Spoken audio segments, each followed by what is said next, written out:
বন্ধুরা, আজ classical thermodynamics এর ফিফথ লেকচার। এই লেকচারে আমরা জুলস এক্সপেরিমেন্টস এবং ফার্স্ট ল অফ থার্মোডাইনামিক্স নিয়ে কথা বলবো।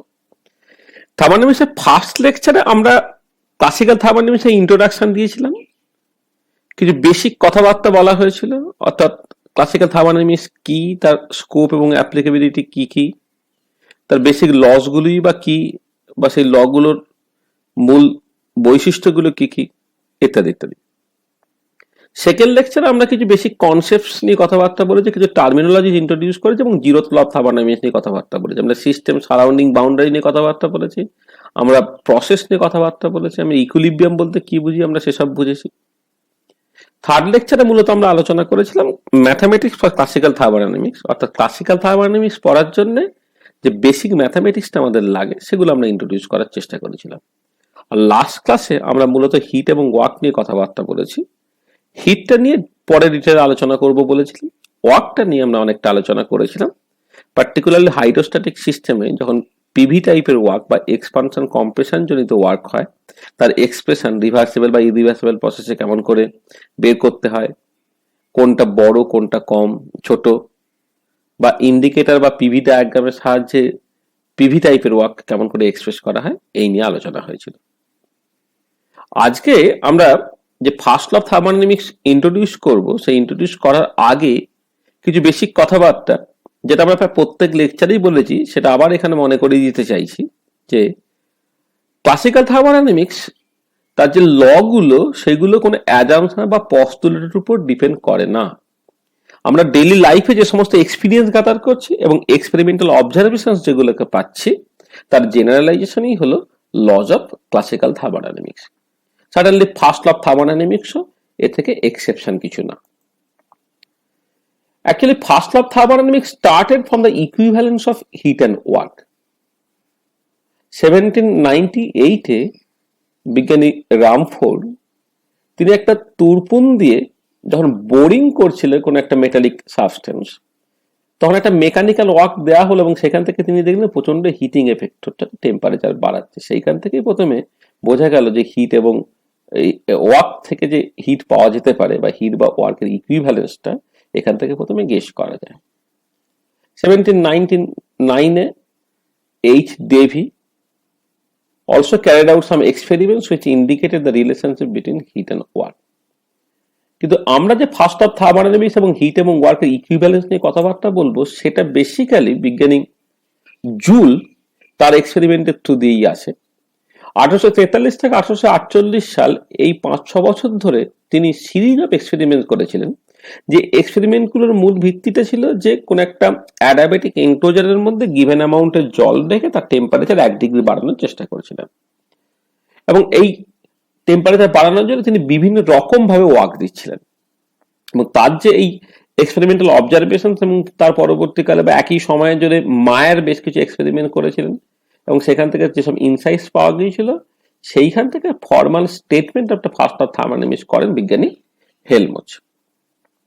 আমরা কোন একটা স্পেসিফিক জুলস এক্সপেরিমেন্ট নিয়ে খুব ডিটেলে পরে আলোচনা করব। জাস্ট জেনারেলাইজ যে জুলস এক্সপেরিমেন্ট গুলো, সেগুলোকে নিয়ে 2-4টে কথাবার্তা, সেখান থেকে কি কি অবজারভেশন পাওয়া গিয়েছিল এবং সেখান থেকে কি কনক্লুশনে পৌঁছানো যায়, সেটা নিয়ে প্রথম কিছু কথাবার্তা বলেন।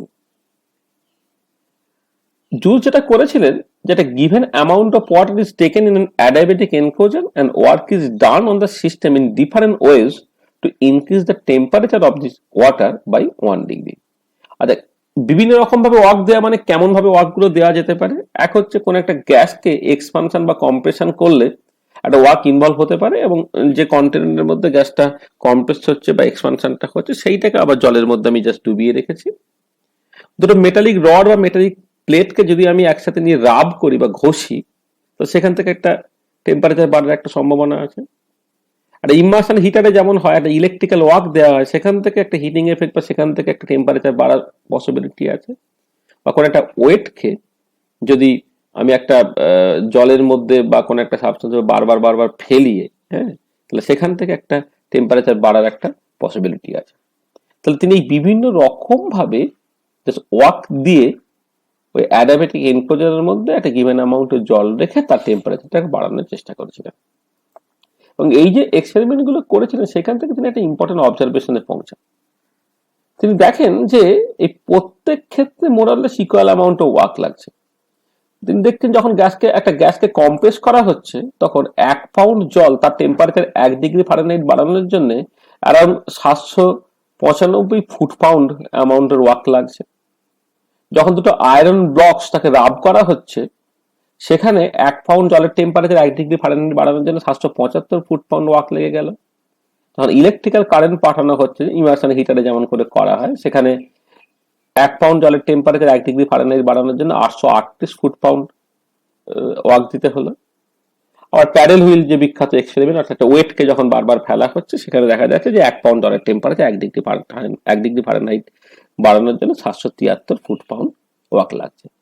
তাহলে এই যে 4টে ডিফারেন্ট এক্সপেরিমেন্টের কথা বলা হলো, একটু কেয়ারফুলি খেয়াল করলে দেখা যাবে যে এক্সপেরিমেন্টাল ইনঅ্যাকিউরেসিটাকে যদি জাস্ট নেগলেক্ট করা হয় তাহলে প্রত্যেক ক্ষেত্রে মোরালে ইকুয়াল অ্যামাউন্ট অফ ওয়ার্ক লাগছে। এখান থেকে একটা ইম্পর্টেন্ট ইনফারেন্সে পৌঁছান।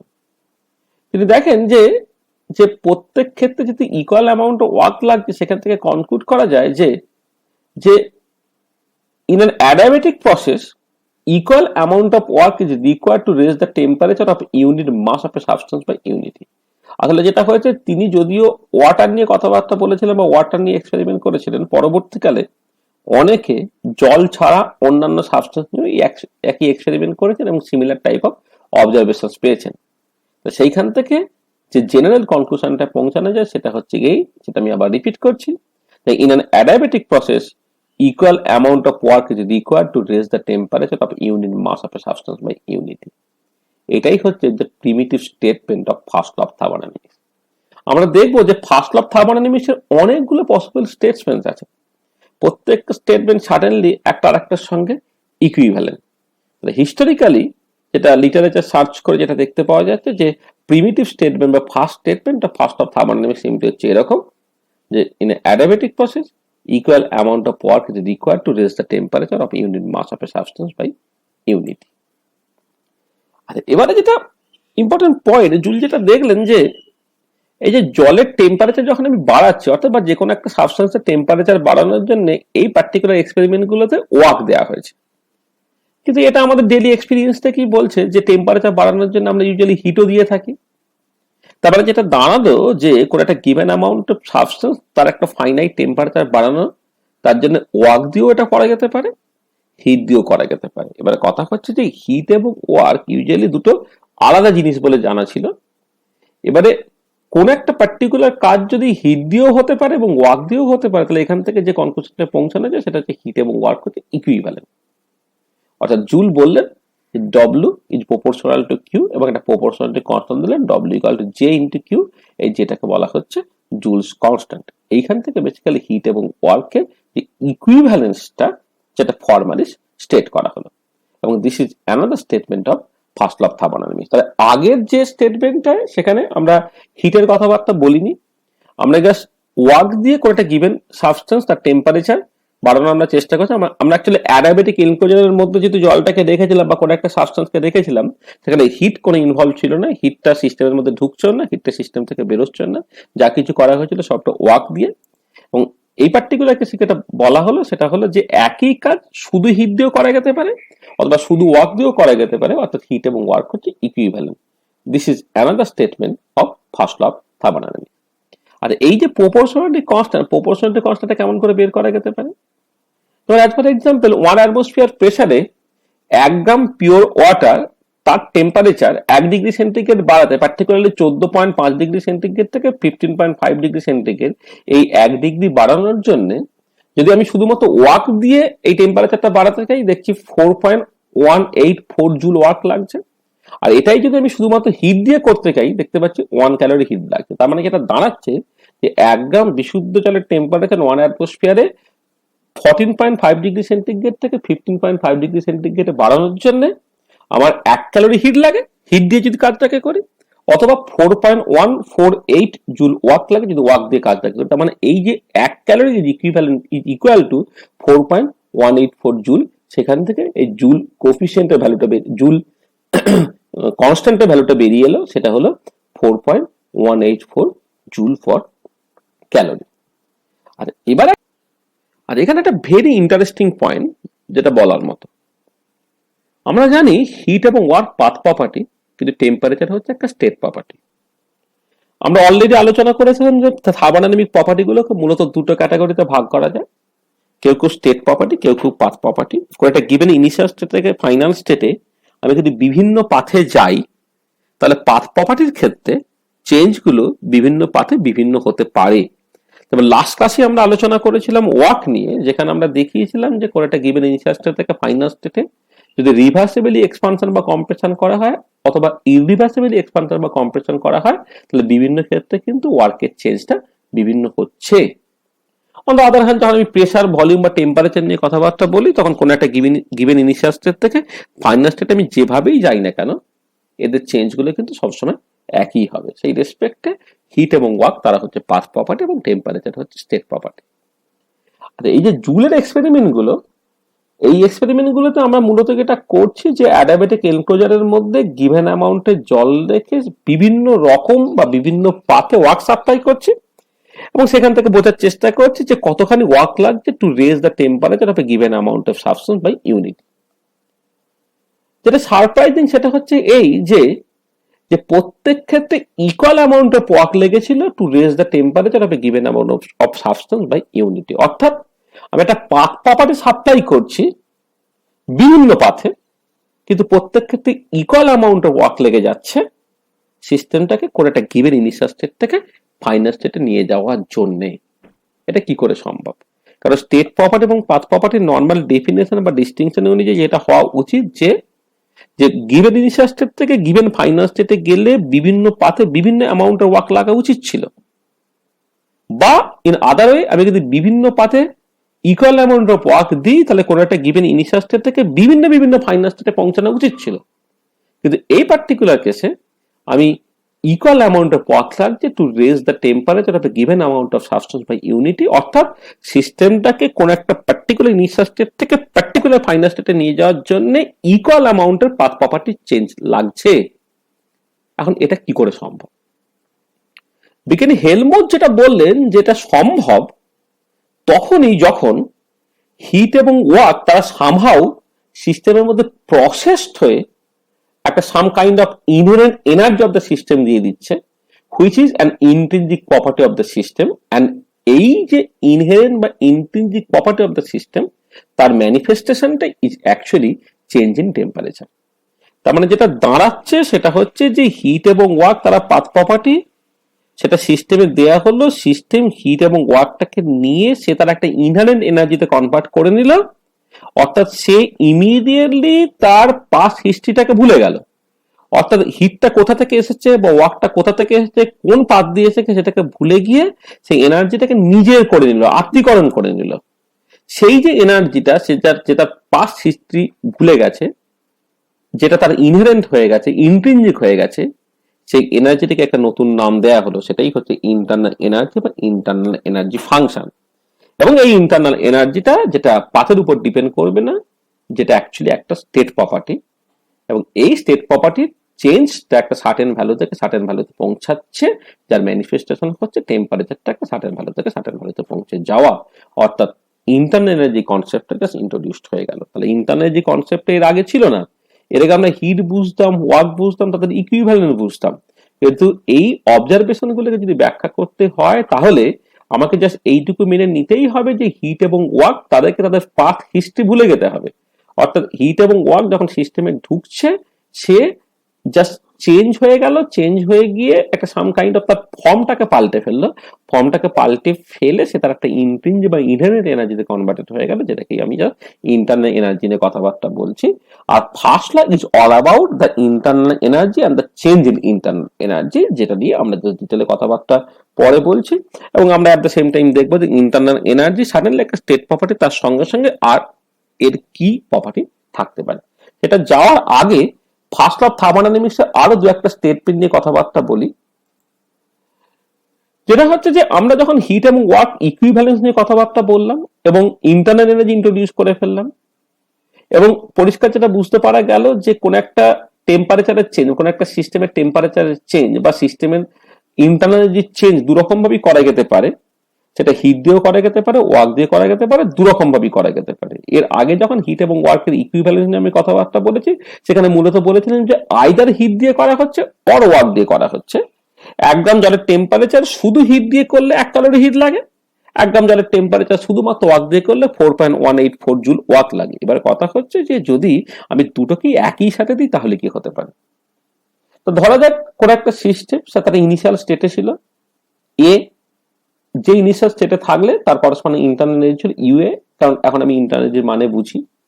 এবারে আমি ডব্লিউ অ্যামাউন্ট ওয়ার্ক সাপ্লাই করলাম এবং কিউ অ্যামাউন্টে হিট দিলাম, অর্থাৎ হিট এবং ওয়ার্ক সাইমালটেনিয়াসলি দিয়ে সিস্টেমের স্টেটটাকে কোন একটা ইনিশিয়াল স্টেট থেকে ফাইনাল স্টেটে, অর্থাৎ এ স্টেট থেকে বি স্টেটে চেঞ্জ করার চেষ্টা করছি।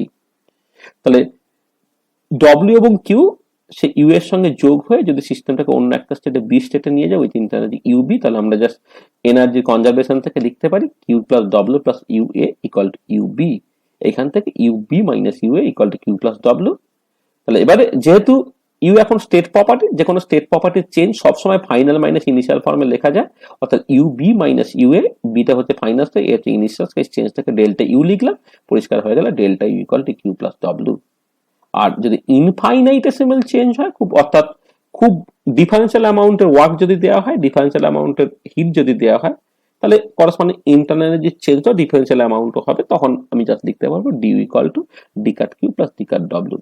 আচ্ছা, এখানে আমরা অলরেডি বলেছিলাম যে কোন একটা স্টেট প্রপার্টি তার যে চেঞ্জ সেটাকে ডিউ দিয়ে লিখতে হয়, আর যে কোনো পাথ প্রপার্টি যেটা একটা এক্সাক্ট ডিফারেন্সিয়াল নয় বা ইনএক্সাক্ট ডিফারেন্সিয়াল, তাদের ক্ষেত্রে ডি কাট কিউ বা ডি কাট ডব্লিউ লিখতে হয়। তাহলে যেটা দাঁড়াচ্ছে ডিউ হচ্ছে D cut Q plus D cut W. আর এটাকে আরেক রকম করে আমি ভাবতে পারি যে লেটস সে সিস্টেমটা ইনিশিয়াল স্টেট এ তে ছিল, আমি সেখানে হিট সাপ্লাই করলাম, যার জন্য সিস্টেমটা একটা ফাইনাল স্টেটে পৌঁছে গেল, ফাইনাল স্টেটে যাওয়ার পরে সে কিছুটা এনার্জি ওয়ার্ক হিসেবে ছেড়ে দিল। তাহলে তখন এনার্জি কনজারভেশন প্রিন্সিপাল থেকে আমি লিখতে পারবো যে U A plus Q equal to U B minus W, সেখান থেকে U B minus U A equal to Q plus W, অর্থাৎ delta U equal to Q plus W for infinitesimal change dU equal to D cut Q plus D cut W. তাহলে এই যে dU equal to D cut Q plus D cut W বা finite চেঞ্জের জন্য delta U equal to Q plus W, this is the most popular statement of first law of thermodynamics. এবং এই statement is very very important, কারণ যে কোনো mathematical calculation বা mathematical problem করার জন্য হ্যাঁ এই স্টেটমেন্টটা অ্যাকচুয়ালি আমাদের ভীষণ ভীষণ কাজে লাগবে। অর্থাৎ যেটা দাঁড়াচ্ছে delta U equal to Q plus W. এবারে অনেকেই বলে থাকেন বা অনেক বইয়ে লেখা থাকে যে internal energy is nothing but the conservation of energy principal. আচ্ছা, এটা কিরকম ভাবে বলা হচ্ছে? আমরা অলরেডি দেখেছি যে ফার্স্ট ল অফ থার্মোডাইনামিক্স থেকে due equal to D cut Q plus D cut W. আর এবারে যদি কোনো একটা আইসোলেটেড সিস্টেম সেটা নিয়ে কথাবার্তা বলি, যেমন ইউনিভার্স একটা আইসোলেটেড সিস্টেম, তার জন্য সাডেনলি হিট বা ওয়ার্ক তারা অ্যাক্রস দ্য বাউন্ডারি ট্রান্সফার হতে পারবে না বলে D cut Q equal to zero, D cut W equal to zero হয়ে গেল। তাহলে পরিষ্কার ফার্স্ট ল অফ থার্মোডাইনামিক্স থেকে ডিউ ইকুয়াল টু জিরো হয়ে গেল। তার মানে যেটা দাঁড়াচ্ছে যে for an isolated system or for the universe total energy is constant, this is nothing but the conservation of energy principal. এবং this is the very catchy statement of first of thermodynamics, যেটা বলছে যে for an isolated system or for the universe total energy is constant বা energy is কনজার্ভড। বিজ্ঞানী gives যখন first of thermodynamics statement দেন, তিনি ঠিক এইরকম ভাবেই বলেন। আর এখানে আমার ব্যক্তিগতভাবে এই যে স্টেটমেন্টটা বলা, সেটাকে খুব ওভার সিম্পলিফাইড বলে মনে হয়। কারণ আমার মনে হয় যে কনজারভেশন অফ এনার্জি প্রিন্সিপাল অনেক বেশি কথাবার্তা বলে, first law of thermodynamics just তার একটা পার্ট মাত্র। আমরা ইন্ট্রোডাক্টরি ক্লাসে বলেছিলাম যে laws of classical thermodynamics is applicable for macroscopic system বা বাল্ক সিস্টেম, যেখানে হিউজ নাম্বার অফ পার্টিকেলস আছে এবং তাদের ইন্টারাকশনের জন্য টেম্পারেচার ডিফাইন্ড হয়েছে। কিন্তু কনজারভেশন অফ এনার্জি প্রিন্সিপাল সেটা স্যাটিসফাইড হওয়ার জন্য কোনো ম্যাক্রোস্কোপিক বাল্ক সিস্টেম হওয়ার দরকার নেই। অ্যাজ ফর এক্সাম্পল, আমি একটা সিঙ্গেল পার্টিকেল সেটাকে জাস্ট উপরে ছুড়ে দিলাম, বিভিন্ন জায়গায় তার কাইনেটিক এনার্জি এবং পোটেনশিয়াল এনার্জি ক্যালকুলেট করছি, দেখছি যে প্রত্যেক জায়গায় তার কাইনেটিক এনার্জি এবং পোটেনশিয়াল এনার্জি কনস্ট্যান্ট আছে। কিন্তু এই যে সিঙ্গেল পার্টিকেল, যার জন্য কনজারভেশন অফ এনার্জি প্রিন্সিপালটা ভ্যালিড হলে কিন্তু তার জন্য আমি টেম্পারেচার ডিফাইন করতে পারবো না বলে, তার জন্য কিন্তু আমি first law of thermodynamics define করতে পারবো না। তবে এটা দাঁড়াচ্ছে যে certainly first law of thermodynamics certainly follows the conservation of energy principle, কিন্তু কনজারভেশন অফ এনার্জি প্রিন্সিপালই ফার্স্ট ল অফ থার্মোডাইনামিক্স নয়। ইংল্যান্ডে যখন শিল্প বিপ্লব হচ্ছিল তখন মানুষ বিভিন্ন রকমের মেশিন বা ইঞ্জিন বানাচ্ছিল, যে ইঞ্জিন কোন একটা হিটকে ওয়ার্কে কনভার্ট করতে পারে। মানুষের অবচেতন মনে এরকম একটা ইঞ্জিনের কনসেপ্ট ছিল যে এমনকি ইঞ্জিন পাওয়া সম্ভব যে non zero amount of work দেবে আউট অফ নাথিং, অর্থাৎ কোনো হিট নেবে না কিন্তু সে ওয়ার্ক দিতে পারে। এটা যদি হতে পারতো তাহলে এর থেকে ভালো আর কিছু নেই, যে আমি সকল কিছু খরচ করলাম না, তার বদলে আমি অনেক কিছু পেতে পারতাম। সেটাকেই বলা হচ্ছে perpetual machine of first kind. অর্থাৎ perpetual machine of first kind is a machine that can produce some non-zero amount of work out of nothing, that is without taking any heat. এবারে আমি দেখতে চাইছি যে এটা আদৌ সম্ভব কিনা। আচ্ছা, ফার্স্ট ল অফ থার্মোডাইনামিক্স কি বলে? the change in internal energy d equal to d cut q plus d cut w। আচ্ছা, যে কোনো একটা মেশিন সাইক্লিক প্রসেসে কাজ করবে, অর্থাৎ যে জায়গা থেকে শুরু করব আমাকে সেই জায়গায় কোনো একটা সাইকেলের পরে ফিরে আসতে হবে। তো যদি সাইক্লিক প্রসেসে কাজ করে তাহলে ফার্স্ট ল অফ থার্মোডাইনামিক্সটাকে আমি লিখতে পারি cyclic integral dU equal to cyclic integral d cut Q plus cyclic integral d cut W. আর এবারে যেহেতু ইউ একটা স্টেট প্রপার্টি, যে কোনো সাইক্লিক প্রসেসের ক্ষেত্রে যে জায়গা থেকে শুরু করলাম সেই জায়গায় ফিরে এলে স্টেট প্রপার্টি গুলো যেহেতু শুধুমাত্র ইনিশিয়াল এবং ফাইনাল স্টেটের উপরে তার চেঞ্জটা নির্ভর করে, cyclic integral of dU certainly zero হবে। তাহলে পরিষ্কার এখান থেকে বোঝা গেল cyclic integral of d cut Q equal to minus cyclic integral of d cut W, অর্থাৎ cyclic integral mod of cyclic integral d cut Q equal to mod of cyclic integral d cut W. আসলে এই সাইনটা এটা basically convention থেকে আসে, মানে যেটা দাঁড়াচ্ছে যে হিটের ম্যাগনিটিউড এবং ওয়ার্কের ম্যাগনিটিউড হচ্ছে সমান। এবারে যদি কোনো কারণে আমি হিটের ম্যাগনিটিউডটাকে জিরো করি তাহলে এখান থেকে অটোমেটিক্যালি ফেটে দাঁড়ালো ওয়ার্কের ম্যাগনিটিউডও জিরো বেরোচ্ছে। তার মানে যেটা দাঁড়ালো সেটা হচ্ছে এই যে যদি আমি কোনো হিট না দিই তাহলে ওয়ার্ক কিন্তু আমি পাবো না। তার মানে এই যে পারপিচুয়াল মেশিন অফ ফার্স্ট কাইন্ডের যে কনসেপ্টটা ছিল যে আমি হিট দেবো না কিন্তু ওয়ার্ক পাবো, অর্থাৎ কিউ জিরো হবে কিন্তু ডব্লিউ নন জিরো হবে, ফার্স্ট ল অফ থার্মোডাইনামিক্স বলছে কোনো একটা সাইক্লিক প্রসেস বা কোনো একটা মেশিন বা কোনো ইঞ্জিনের পক্ষে এটা সম্ভব না। Therefore it is the first law of thermodynamics which discuss the possibility of existence of perpetual machine of first kind. আচ্ছা, এবারে ওই ইন্টারনাল এনার্জি নিয়ে দু একটা কথাবার্তা বলে নেওয়া যায়। ইন্টারনাল এনার্জি সম্বন্ধে তিনটে point is very very important. প্রথম কথা হচ্ছে ইন্টারনাল এনার্জি একটা এনার্জি রিপ্রেজেন্ট করে। এসআই ইউনিট অফ এনার্জি আমি জুল লিখবো, সিজিএস ইউনিট আর্ক লিখবো এবং কনভেনশনাল ইউনিট হচ্ছে ক্যালোরি।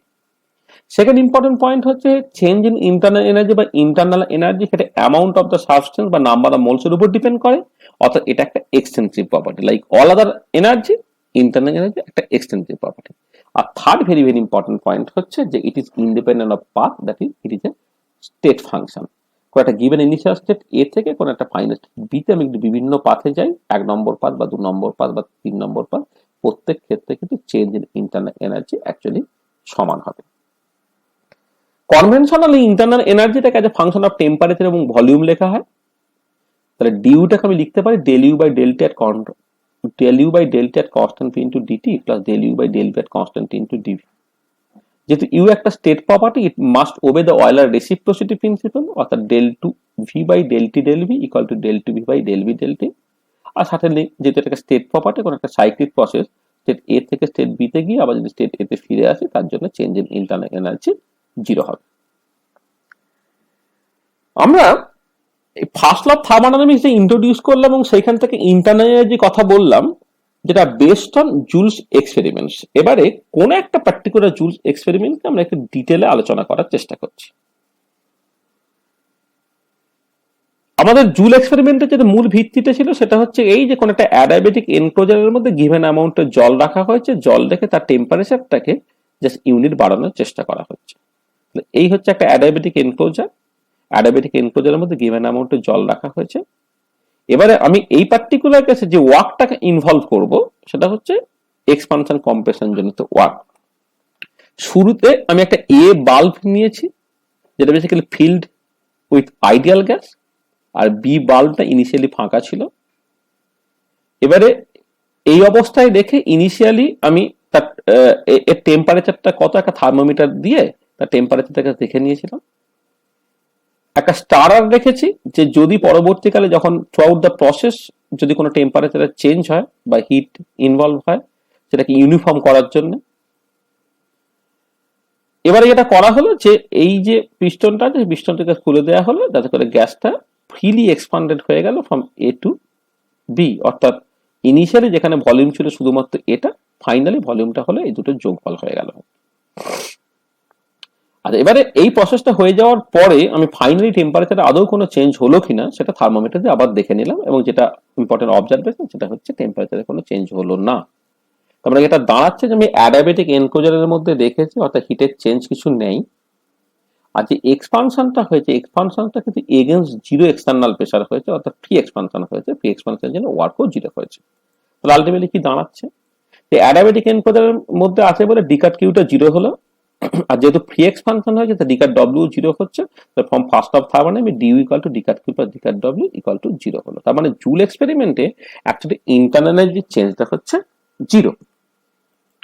আচ্ছা, এবারে যদি ইন্টারনাল এনার্জি চেঞ্জটা জিরো হয়, কিন্তু আমি জানি যে ইন্টারনাল এনার্জি একটা স্টেট ফাংশন, আর এটি যে function of temperature and volume, dU এটাকে আমি লিখতে পারি del U by del T at constant V DT plus del U by del V at constant T dV. This is actually equal to zero.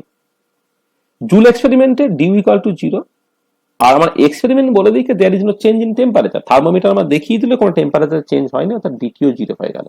Due যদি zero হয়ে যায়, DT যদি zero হয়ে যায়, মানে পরিষ্কার যেটা দাঁড়িয়ে গেল এইটা হচ্ছে জিরো, অর্থাৎ del U by del B at constant T into DV equal to zero. কিন্তু একটা ইম্পর্টেন্ট পয়েন্ট, জুল এক্সপেরিমেন্টে একটা এক্সপানশন ঘটেছে, অর্থাৎ ডিভিটা সার্টেনলি গ্রেটার দ্যান জিরো, অর্থাৎ ডিভিটা নট ইকুয়াল টু জিরো। এখান থেকে সেটা দাঁড়ালো del U by del V at constant T equal to zero. তারপরে এটা দাঁড়াচ্ছে যে কনস্ট্যান্ট টেম্পারেচারে আইডিয়াল গ্যাসের ক্ষেত্রে শুধুমাত্র ভলিউম চেঞ্জ করলে ইন্টারনাল এনার্জি কোনো চেঞ্জ হচ্ছে না। আমরা জাস্ট দেখিয়ে দিতে পারি যে del U by del P at constant T, যেটা basically del U by del V at constant T to del V by del P at constant T, সেটাও জিরো হয়ে যাচ্ছে। তার মানে পরিষ্কার দাঁড়াচ্ছে যে আইডিয়াল গ্যাসের জন্য del U by del V at constant T equal to zero, del U by del P at constant T equal to zero, অর্থাৎ কোন একটা আইডিয়াল গ্যাসের ক্ষেত্রে internal energy is only the function of temperature. This is very very important statement, যে for ideal gas internal energy is only the function of temperature. টেম্পারেচারটাকে fix থেকে pressure volume যদি আমি পাল্টাই তাহলে সিস্টেমের ইন্টারনাল এনার্জির কোনো চেঞ্জ হয় না। এবারে এই জুল এক্সপেরিমেন্টে যদি ইন্টারনাল এনার্জিকে কনস্ট্যান্ট রেখে যে এক্সপানশন করা হচ্ছে, অর্থাৎ ভলিউমের চেঞ্জ হচ্ছে, তার জন্য কি টেম্পারেচারের চেঞ্জটা হতে পারে del T by del V at constant U, সেইটাকে আমরা একটা কোএফিসিয়েন্ট দিয়ে বোঝাচ্ছি যাকে বলা হচ্ছে জুল কোএফিসিয়েন্ট, অর্থাৎ Joule coefficient by definition mu J equal to del T by del V at constant U. আচ্ছা, এবারে জুল এক্সপানশনে dV certainly greater than zero, তার মানে পরিষ্কার বোঝা যাচ্ছে যে মিউ যদি গ্রেটার দ্যান জিরো হয় তাহলে ডিটি গ্রেটার দ্যান জিরো হবে, মিউ যে লেস দ্যান জিরো হলে ডিটি লেস দ্যান জিরো হবে, মিউ যে জিরো হলে ডিটিটা জিরো হবে। যখন মিউ যে গ্রেটার দ্যান জিরো অর্থাৎ Joule coefficient greater than zero, তখন ডিটি গ্রেটার দ্যান জিরো, তার মানে জুল এক্সপানশনের জন্য অ্যাকচুয়ালি হিটিং হবে। যদি মিউ যে লেস দ্যান জিরো হয় তখন ডিটিও লেস দ্যান জিরো, অর্থাৎ জুল এক্সপানশনের জন্য তখন কুলিং হবে। আর যদি mu J equal to zero হয়ে যায় তখন ডিটিও জিরো, তখন জুল এক্সপানশনের জন্য হিটিং কুলিং কিছুই হচ্ছে না। আচ্ছা, এবারে আমরা এই কেন জুল কোএফিসিয়েন্টটা ডিফাইন করলাম। আইডিয়াল গ্যাসের জন্য জুল কোএফিসিয়েন্ট সার্টেনলি জিরো হবে, কারণ আমরা দেখেছিলাম যে জুল এক্সপেরিমেন্টে কোনো চেঞ্জ ইন টেম্পারেচার হয়নি। কিন্তু যদি আইডিয়াল গ্যাস ছাড়া অন্য কোনো ওয়ার্কিং সাবস্টেন্স নেওয়া হতো তাহলে কি আদৌ কোনো টেম্পারেচারে চেঞ্জ হতো? আদৌ টেম্পারেচারে কোনো চেঞ্জ হবে কিনা সেটা বোঝা যাবে জুল কোএফিসিয়েন্টের ভ্যালুটাকে দিয়ে। জুল কোএফিসিয়েন্টের ভ্যালু যদি নন জিরো হয় তাহলে there must be change in temperature. এবার আমরা দেখতে চাইছি যে জুল কোএফিসিয়েন্টের ভ্যালুটা জাস্ট কোনো একটা গ্যাসের ইকুয়েশন অফ স্টেট যদি জানি সেখান থেকে আমি কি করে বের করতে পারি। আচ্ছা, এবারে ইউ যেহেতু একটা state function, it is a function of temperature and volume, সেখানে সাইক্লিক রুল থেকে আমি লিখতে পারি del U by del T at constant V into del T by del B at constant U into del V by del U at constant equal to -1। সেখান থেকে Joule coefficient যেটা del T by del V at constant U সেটা হয়ে গেল -1 by del U by del T at constant V into del V by del U at constant T. এবার del V by del U at constant থেকে আমি উল্টে দিলে এটা হয়ে গেল del U by del V at constant উপরে চলে গেল, আর del U by del T at constant সেটা বেসিক্যালি সিভি, অর্থাৎ মিউ জে, সেটাকে আমি লিখতে পারি -1 over CV del U by del V at constant T. এবারে থার্মোডাইনামিক ইকুয়েশন অফ স্টেট থেকে আমরা জানি del U by del V at constant T equal to T into del P by del T at constant P minus P.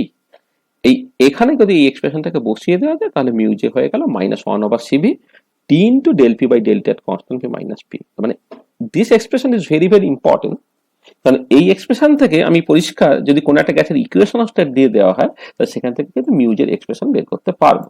As for example, যদি আমি ideal gas consider করি যার জন্য PV equal to nRT, সেখান থেকে দেখতে পাচ্ছি del P by del T at constant V equal to NR by V.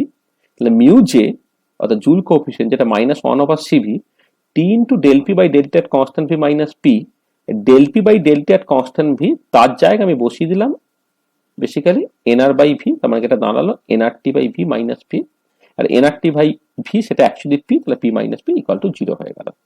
This is what is expected.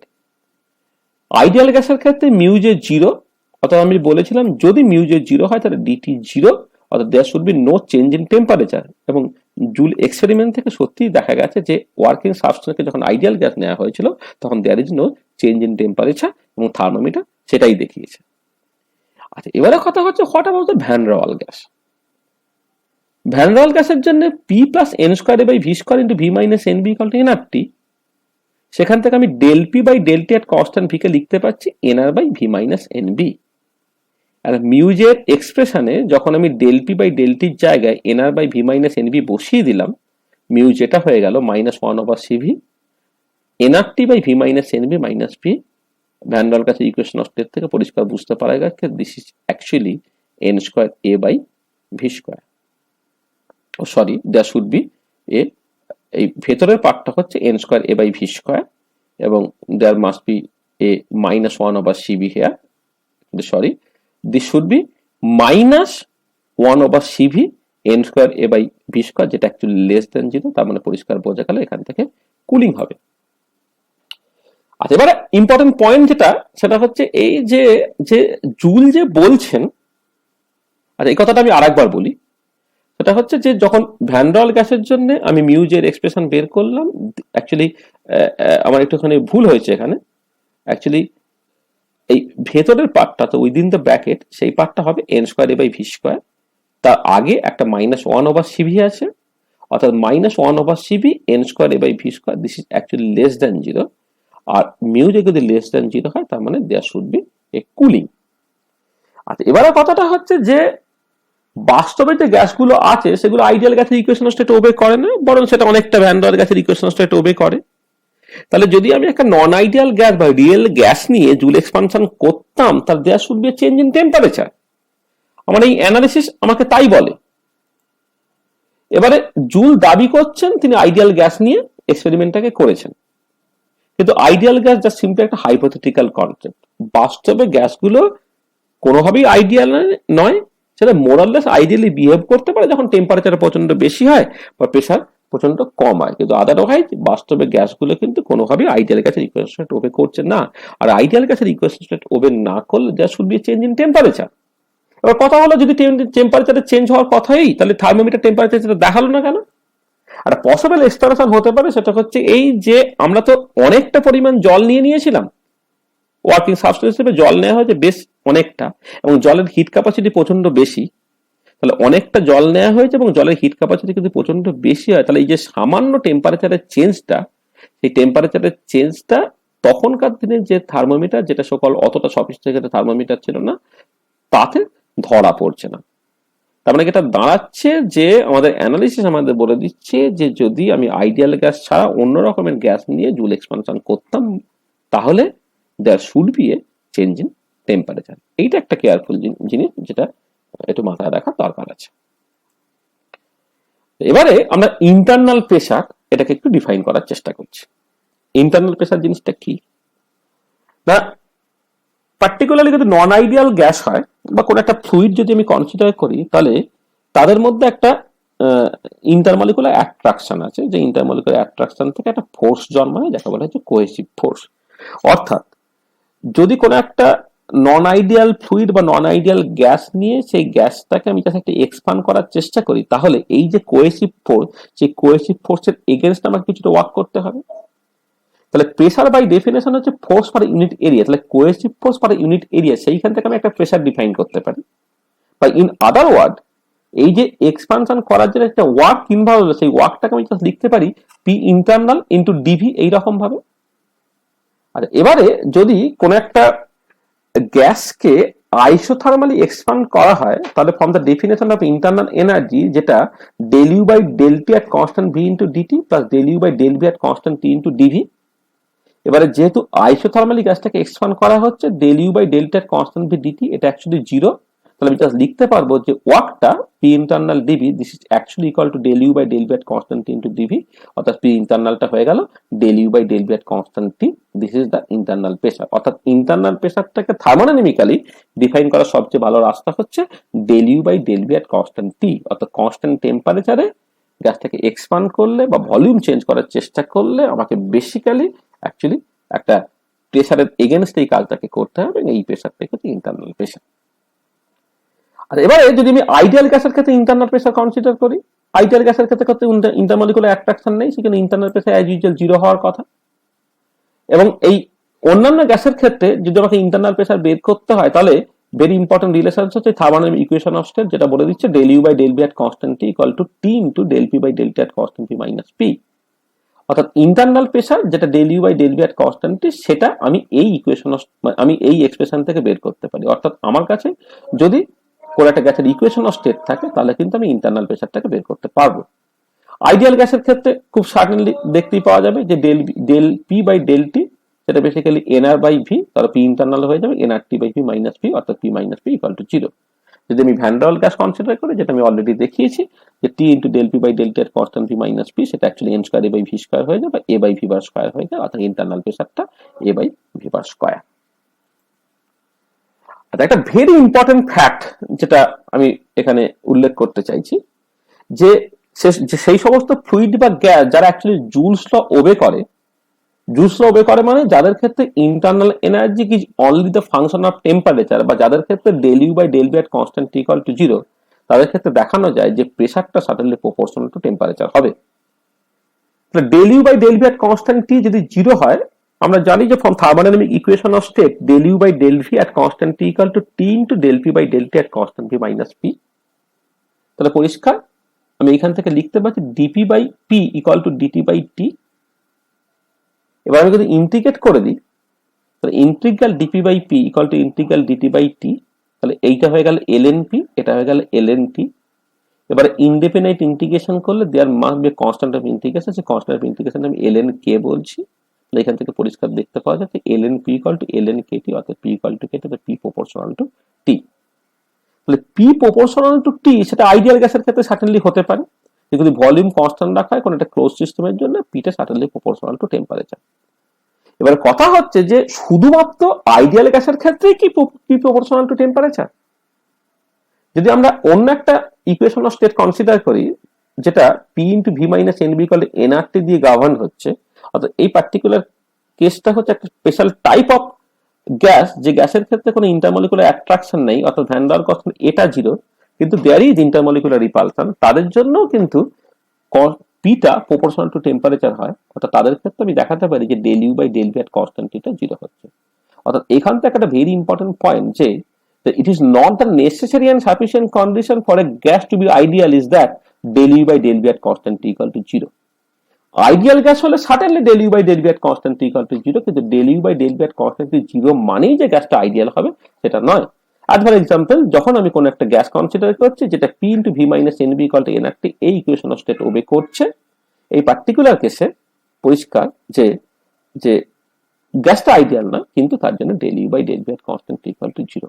এবং নেসেসারি এবং sufficient conditions for a gas to be ideal যখন আমরা দেখবো, সেটা আমরা পরের লেকচারে খুব ডিটেল আলোচনা করবো। সেখানে দেখবো যে together with del U by del V at constant T equal to zero, তার সঙ্গে del H by del V at constant T সেটাকেও জিরো হতে হয়। তাহলে আমাদের আলোচনা, আজকের আলোচনা আমরা মোটামুটি এখানে শেষ করব।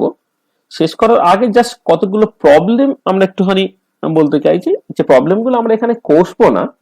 আসলে এই যে লাস্ট ক্লাসে যখন আমরা ওয়ার্ক নিয়ে কথাবার্তা বলেছিলাম, বা এই ক্লাসে যখন আমরা হিট এবং ওয়ার্কের ইকুইভ্যালেন্স বা ফার্স্ট অফ থার্মোডাইনামিক্স নিয়ে কথাবার্তা বলছি, এখান থেকে প্রচুর নিউমেরিক্যাল প্রবলেম বিভিন্ন এক্সামে আসে। এই যে du equal to d cut q plus d cut w, যেটা basically algebraic statement of the first law of thermodynamics, এই ইকুয়েশনটা is very important for solving the numerical problems. তো du equal to d cut q plus d cut w, এই এক্সপ্রেশনে তিনটে term আছে, সেই তিনটে টার্ম সেগুলো একটু মানে বুঝে নিতে হচ্ছে, এবং সেইখান থেকে কিভাবে বিভিন্ন প্রসেসের ক্ষেত্রে এদের ভ্যালুগুলোকে ক্যালকুলেট করতে হয় সেটা একটু বোঝার দরকার।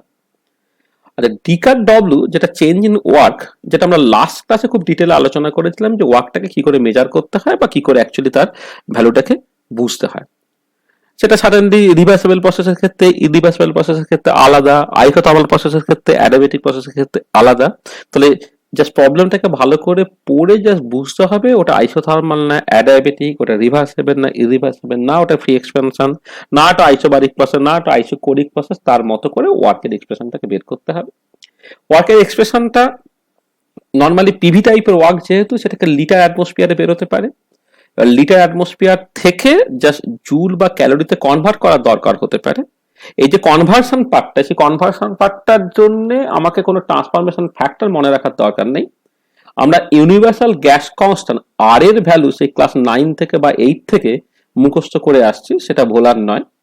ইউনিভার্সাল গ্যাস কনস্ট্যান্ট আর, সেটা জুল ইউনিটে করলে 8.314 জুল পার কেলভিন পার মোল, ক্যালোরিতে করলে 1.987 calorie per kelvin per mole, আর লিটার অ্যাটমসফিয়ারে করলে 0.082 litre atmosphere per kelvin per mole. তাহলে এই তিনটে রিলেশন যদি জাস্ট জানা থাকে, তাহলে কিন্তু একটা থেকে আরেকটায় ইউনিট কনভার্সনটা আমাদের চলে যাওয়া অনেকটা সহজ হবে।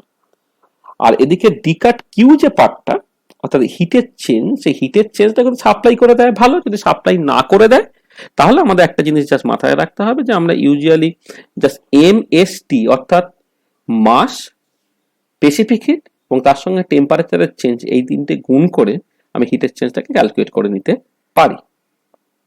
আর ইন্টারনালের যে চেঞ্জ যদি কখনো ক্যালকুলেট করতে হয়, তাহলে আমরা suddenly d U equal to del U by del T at constant V DT plus del U by del V at constant T d V, এই রিলেশন থেকে বের করবো। আইডিয়াল গ্যাসের ক্ষেত্রে internal energy is only the function of temperature বলে just d U সমান del U by del T এর constant V into d T, এইটুকুই জাস্ট লিখতে হবে। একটা কিন্তু মাথায় রাখতে হবে, del U by del T এর কনস্ট্যান্ট ভি হচ্ছে সিভি, অর্থাৎ ডিউ হচ্ছে সিভি ইন্টু ডিটি। তাহলে যদি চেঞ্জ ইন ইন্টারনাল এনার্জি করে একটা ফাইনাইট প্রসেসের ক্ষেত্রে ডেল্টা ইউ ক্যালকুলেট করতে হয়, তাহলে পরিষ্কার ওটা integral C V d T, C V independent of temperature বলে, ওটাকে জাস্ট আমি লিখবো সিবি ইন্টু ডেল্টা টি। অর্থাৎ আইসোথার্মাল প্রসেসের ক্ষেত্রে change in internal energy for the ideal gas সেটা হচ্ছে 0 হয়ে যাবে। কিন্তু এখানে খেয়াল রাখতে হবে সব সময় কিন্তু d U equal to C V into d T লেখা যাবে না। যদি ভ্যান ডার ওয়ালস বা অন্য কোনো ফ্লুইড হয় যার ক্ষেত্রে ইন্টারনাল এনার্জি যে function of volume together with temperature, তখন কিন্তু del U by del B at constant into dV এখান থেকে একটা ইম্পর্টেন্ট কন্ট্রিবিউশন আসবে। As for example for van der Waals gas del U by del B at constant T হচ্ছে n square A by V square. তার মানে পরিষ্কার just আমাকে আরেকটা টার্ম জাস্ট নিয়ে আসতে হবে, যেটা ইন্টিগ্রাল ভি ওয়ান থেকে V two N square A by V square into d V. তাহলে এটাকে খুব কেয়ারফুলি করতে হবে। আর এখানে আরেকটা জিনিস খুব ইম্পর্টেন্ট, যে যেহেতু এই ইকুয়েশনটা অ্যালজেব্রিক ইকুয়েশন, এখানে কিন্তু ডি কাট কিউ বা ডি কাট ডব্লিউ যখন আমরা বসাবো সেগুলো কিন্তু উইথ সাইন বসাতে হবে। তাহলে সাইন কনভেনশন, যেটা নিয়ে আমি আগে বারবার আলোচনা করেছি, যে সেই সমস্ত এনার্জি টার্ম যেটা সিস্টেমের ইন্টারনাল এনার্জিকে বাড়িয়ে দেয় সেগুলোকে পজিটিভ ধরতে হয়। সেই জন্য হিট যদি কোনো একটা সিস্টেম অ্যাবজর্ব করে সেটাকে পজিটিভ ধরতে হবে, কম্প্রেশন ওয়ার্ক অর্থাৎ work done on the system সেটাকে পজিটিভ ধরতে হবে, আর যদি হিট রিলিজ করে দেয় সেটাকে নেগেটিভ ধরতে হবে, বা এক্সপানশন ওয়ার্ক বা work done by the system সেটাকে নেগেটিভ ধরতে হবে। তার মানে যখন এই অ্যালজেব্রিক ইকুয়েশনে যখন হিট বা ওয়ার্কটাকে বসাবো তখন কিন্তু প্রপার সাইন বসাতে হবে। এই সাইন কনভেনশনটা এই পার্টিকুলার কেসে কিন্তু very very very very important. আর এগুলোর উপর বেস করে আমি নিশ্চয়ই এক্সপেক্ট করবো যে ছাত্ররা এই প্রবলেমগুলোকে করবে, এবং যে কনসেপ্টগুলো ইন্ট্রোডিউস করা হচ্ছে সেই কনসেপ্টগুলোর উপর বেস করে এই প্রবলেমগুলো তাদেরকে আমি নিজে নিজে কষতে বলবো, কোনো বইয়ের হেল্প নিয়ে নয় বা কোনো টিচারের হেল্প নিয়ে নয়। যদি এই প্রবলেমগুলো সে নিজে নিজে করতে পারে তাহলে অ্যাটলিস্ট বোঝা যাবে যে হ্যাঁ সে সাবজেক্টটাকে বুঝছে। স্টিল যদি কোনো প্রবলেম থাকে তাহলে সার্টেনলি কমেন্ট বক্সে লিখে দিলে আমরা তার সদুত্তর দেওয়ার চেষ্টা করব, বা ভবিষ্যতে যদি ছাত্ররা অনেক বেশি ডিমান্ড করে তাহলে আমরা টিউটোরিয়াল ক্লাসের থ্রু দিয়ে আমরা বেশ কিছু নিউমেরিক্যাল প্রবলেম খুব ডিটেলে সলভ করে দেওয়ার চেষ্টা করব। তাহলে এই ক্লাসে আমরা অ্যাকচুয়ালি কি পড়লাম না, আমরা basically first law of thermodynamics introduce করলাম, তার বিভিন্ন স্টেটমেন্ট নিয়ে কথাবার্তা বললাম।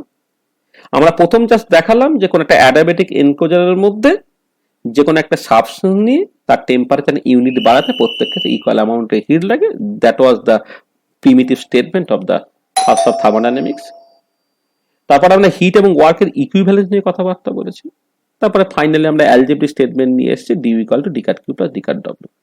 এক্ষেত্রে আমরা দুটো ইম্পর্টেন্ট কথা বলেছি, যে যে যদিও ফার্স্ট ল অফ থার্মোডাইনামিক্সকে বলা হয় কনজারভেশন অফ এনার্জি প্রিন্সিপাল, কিন্তু কনজারভেশন অফ এনার্জি প্রিন্সিপালের সঙ্গে ফার্স্ট ল অফ থার্মোডাইনামিক্স একটা মূল তফাৎ আছে, সেটাকে নিয়ে আমরা ডিটেল আলোচনা করেছি। আমরা perpetual machine of first kind সেটা নিয়ে কথা বলেছি এবং বলেছি যে ফার্স্ট অফ থার্মোডাইনামিক্স বলে দিচ্ছে যে perpetual machine of first kind সেটা থাকতে পারে না। আমরা জুল এক্সপেরিমেন্ট থেকে ডিটেল আলোচনা করেছি, জুল এক্সপেরিমেন্ট থেকে জুল কোফিশিয়েন্টের কথা বলা হয়েছে এবং সেইখান থেকে কোন কন্ডিশনে হিটিং হচ্ছে বা কুলিং হচ্ছে এই নিয়ে কিছু কথাবার্তা বলেছি। আমরা আলোচনা করেছি ইন্টারনাল প্রেসার নিয়ে। ইন্টারনাল প্রেসার যেটা basically del U by del B at constant T দিয়ে বোঝানো হয়। তারপর থার্মোডাইনামিক ইকুয়েশন অফ স্টেটের সাহায্য নিয়ে যদি আমি কোনো একটা গ্যাসের ইকুয়েশন অফ স্টেট জানি, সেখান থেকে ইন্টারনাল প্রেসার বের করতে পারবো, তার এক্সপ্রেশন বের করতে পারবো। এবং আমি ফাইনালি দেখিয়েছিলাম যে যে আইডিয়াল গ্যাসের ক্ষেত্রে certainly del U by del B at constant T equal to zero, কিন্তু del U by del B at constant T zero হওয়া মানেই যে সেটা আইডিয়াল গ্যাস, সেটা কিন্তু নয়। যেমন P into V minus N B equal to n R একটা গ্যাস, যার জন্য del U by del at constant T equal to zero, কিন্তু গ্যাসটা আইডিয়াল নয়। অর্থাৎ ফার্স্ট ল অফ থার্মোডাইনামিক্সে জাস্ট ইন্টারনাল এনার্জি এই যে স্টেট ফাংশনটা, যেটা অ্যাকচুয়ালি আমরা ইন্ট্রোডিউস করেছি এবং তার বিভিন্ন প্রপার্টি নিয়ে আলোচনা করেছি, আমরা ভবিষ্যতে দেখব যে অ্যাকচুয়ালি দুটো very very important state function যেটা থার্মোডাইনামিক্সকে কন্ট্রোল করছে, যেটা ফার্স্ট ল থেকে ইন্টারনাল এনার্জি এবং সেকেন্ড ল থেকে এনট্রপি, এবং ইন্টারনাল এবং এনট্রপি তাদের ইন্টার কনভার্সন এবং তাদের ইন্টারনাল এবং এনট্রপিক এই দুটো দিয়েই বেসিক্যালি থার্মোডাইনামিক্সটা পুরোটা তৈরি হয়েছে। বাকি যে সমস্ত স্টেট প্রপার্টি এনথালপি বা হেলমুথ এনার্জি, গিবস এনার্জি, যেগুলো জাস্ট ইউ এবং এস এগুলো থেকে বের করে ফেলা যায় আর কি। তাহলে এই যে ফার্স্ট অফ থার্মোডাইনামিক্স যেটা নিয়ে আলোচনা করা হলো, এটা জন্য আমি ছাত্রদেরকে বা বন্ধুদেরকে যা ডেন বাই এর যে থার্মোডাইনামিক্সের বইটা সেটা ফলো করতে বলবো। সে বইটা ইটস ভেরি ভেরি মানে very very interesting and important books, ভীষণ সুন্দর বই, এই বইটা সে ফলো করতে পারে। এছাড়া বিভিন্ন রকমের টেক্সট বই তো বাজারে আছে, ক্যাস্টেলেনের বই সাটারলি খুব ভালো বই, সেটা সে কেউ ফলো করতেই পারে আর কি। তাহলে আমরা আজকে এই পর্যন্ত রাখলাম। নেক্সট ক্লাসে আমরা আরেকটা ভেরি ভেরি ইম্পর্টেন্ট কনসেপ্ট নিয়ে কথাবার্তা বলবো। আমরা জুল থমসন এক্সপেরিমেন্ট নিয়ে কথাবার্তা বলবো এবং সেখান থেকে কেমন করে enthalpy, this is another very important state property যেটা থার্মোডাইনামিক্সকে কন্ট্রোল করে, সেটা নিয়ে জাস্ট ডিটেল আলোচনা হবে। আজকে এই পর্যন্ত থাক। Thank you.